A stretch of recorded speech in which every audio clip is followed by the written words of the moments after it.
be starting from the syllabus of microbiology from third semester. So, if we look through the syllabus of GPAT, then there is Introduction to Microbiology, in which there is scope, application to pharmacy field. Then there is Whittaker Five Kingdom concept. You'll be starting from right here, Whittaker's Five Kingdom concept, and for that I will be sharing a screen with you so that it becomes easier for you to understand. So I hope it must be visible to all of you. Now if we take Whittaker's Five Kingdom concept. Now Whittaker's, the scientist, he divided the entire kingdom into five parts, and it was on the basis of whether the cell is eukaryotic or prokaryotic, it's unicellular or it's multicellular. They are able to make their own food, like their autotrophs. They're able to photosynthesize. Do they have the chlorophyll pigment in themselves? And how do they reproduce sexually or asexually? And also, are they mobile or immobile, like they can move or they can't move from one place to another?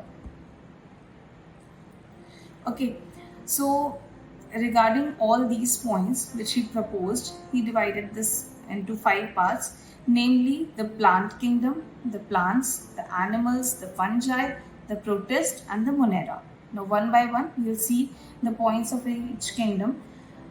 First, starting with plants, the eukaryotic cell, which are multicellular in nature. We have studied plants and the TS of plant section, and we know there is a repetitive and there is a repetition of certain structures when we are dealing with a plant cell.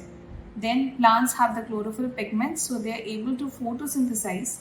They are non-mobile and also they reproduce sexually as well as asexually. Then we come to animals. Animals, as we know, they are eukaryotic cell type. They are multicellular. They ingest food. Okay, they do not make food of their own. They are motile. They are sexual. They do sexual reproduction. Then when we come to fungi, they are eukaryotic. They are multicellular organisms. They absorb light and make their food, and also they are non-motile in nature, and also they have asexual kind of reproduction. Then comes protist. Protists are eukaryotic, unicellular, they can be multicellular as well, and also they absorb, ingest, and photosynthesize. They have sexual and asexual kind of reproduction. And finally comes the kingdom monera, which are prokaryotic, unicellular, absorb or photosynthesize.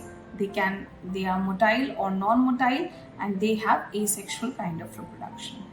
Now, from that we switch to the history of microbiology, the timeline that is shared. Now, the entire timeline of microbiology, like how it developed and how the changes came and how the different scientists proposed their theories and how it worked, this can be divided into around 6 parts. The first comes discovery era, then comes spontaneous generation theory era, the golden age of microbiology, the germ theory of disease, the chemotherapy, and the microbiology in 20th century, which is prevailing till now.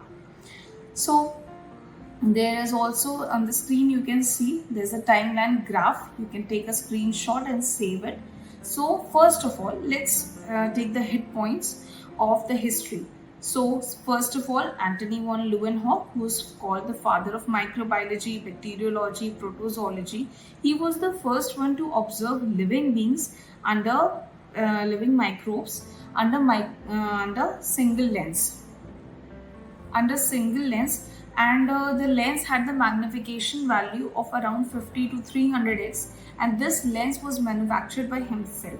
Okay, so it had a 50 to 300x magnification.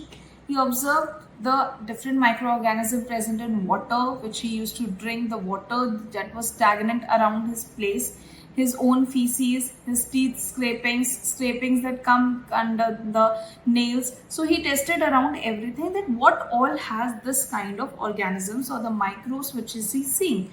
So he now up till now no nomenclature was given that what are these called, exactly what are these which are found everywhere. There is dirt or something this growth. There was no name given, so he gave a name animalcules, or he called them Durkins. Okay, so as you can see on the timeline graph, please observe that it is written that bacteria was observed by Antony von Leeuwenhoek, and then Robert Koch went further in 1881, and he worked on the growth of the bacteria on solid media. And then came Martianus, who prepared the enrichment culture bacteria, and then the virus discovered again by Martinus, and then they developed for the sequencing of DNA, phylogenetic stains, chemistry sampling of mRNA, and then first genome sequence by Craig Venter, and other first large-scale production. Now, all this is the very solid milestones of microbiology. We will see one by one all the scientists who have contributed into this field, and all the theories which were proposed, either they were accepted or they were rejected. Both the theories we will discuss. We will discuss the popular theories and also the theories that have been covered by GPAT syllabus as well as CO semester syllabus. So first came the theory of biogenesis and abiogenesis. Now to keep it in simple terms, biogenesis का मतलब ये था कि life से life आती है. हर एक जो लाइफ आ रही है वो प्री एग्जिस्टिंग लाइफ से आ रही है. लाइफ बिगेट्स लाइफ का कॉन्सेप्ट बताया बायोजेनेसिस ने, जिसको हम बोल सकते हैं स्पॉन्टेनियस जनरेशन, कि एक के बाद एक लाइफ आ रही है. और दूसरा कॉन्सेप्ट आया ए बायोजेनेसिस का, कि लाइफ पहली लाइफ से नहीं आ रही है. ये दोनों थ्योरीज एक दूसरे की काउंटर थ्योरीज हैं. ओके, सो ये प्रपोजल रखा गया कि ए बायोजेनेसिस ये है कि इवोल्यूशन के time since there was no living being, there was just earth and other gases, hot gases and everything in the atmosphere. So from that life began. Okay, that was abiogenesis, and when life began to maintain it, biogenesis was then confirm. Biogenesis से वो आगे life बढ़ रही है. So that's what you can see on the screen as well, कि biogenesis और ए biogenesis की theory एक दूसरे की काउंटर थ्योरीज हैं, मतलब एक दूसरे की ऑपोजिट थ्योरीज हैं. बायोजेनेसिस सीधे सीधे ये कहता है कि लाइफ जो आ रही है वो प्री एग्जिस्टिंग लाइफ से आ रही है, और कैसे आ रही है, रिप्रोडक्शन के थ्रू आ रही है. लेकिन ए बायोजेनेसिस एक कंप्लीटली साइंटिफिक हाइपोथेसिस है. ओके, जो ये बोल रहा है कि लाइफ नॉन लिविंग मैटर से ओरिजिनेट हुई है.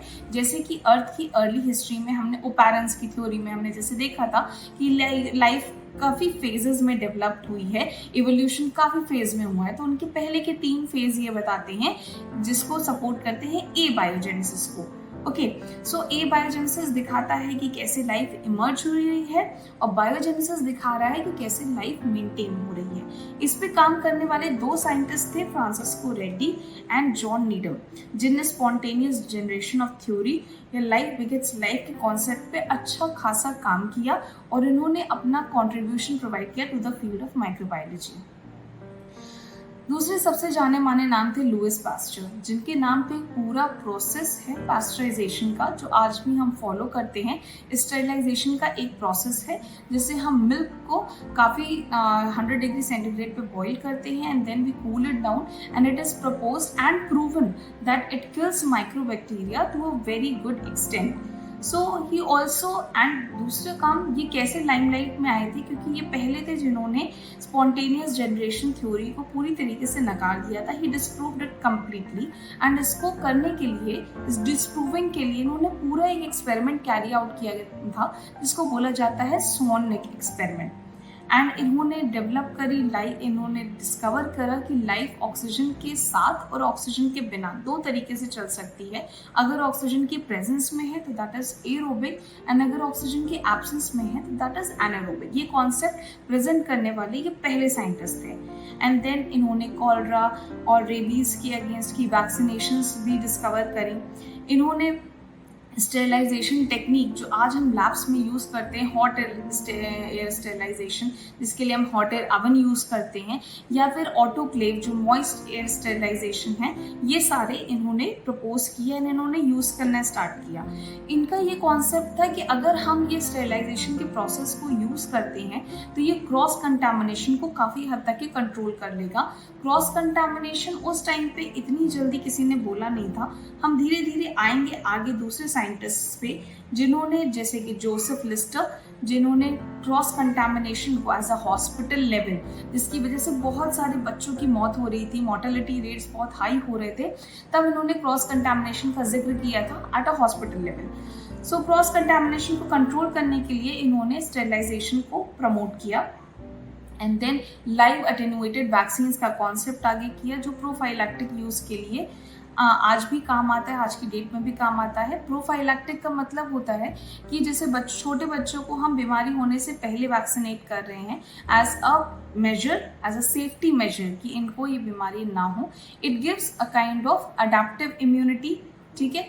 ये पैसिव इम्यूनिटी जो उनको मिल रही है आफ्टर बर्थ थ्रू मदर, जो नहीं मिल पाई है, एंड थ्रू वैक्सीनेशन जो हम प्रोवाइड करते हैं, उसका बहुत अच्छा एग्जाम्पल है अटेन्यूएटेड लाइव वैक्सीन, जिसका एग्जाम्पल है polio vaccine which is used up till date. He discovered Staphylococcus, Streptococcus and also Pneumococcus strain of bacteria.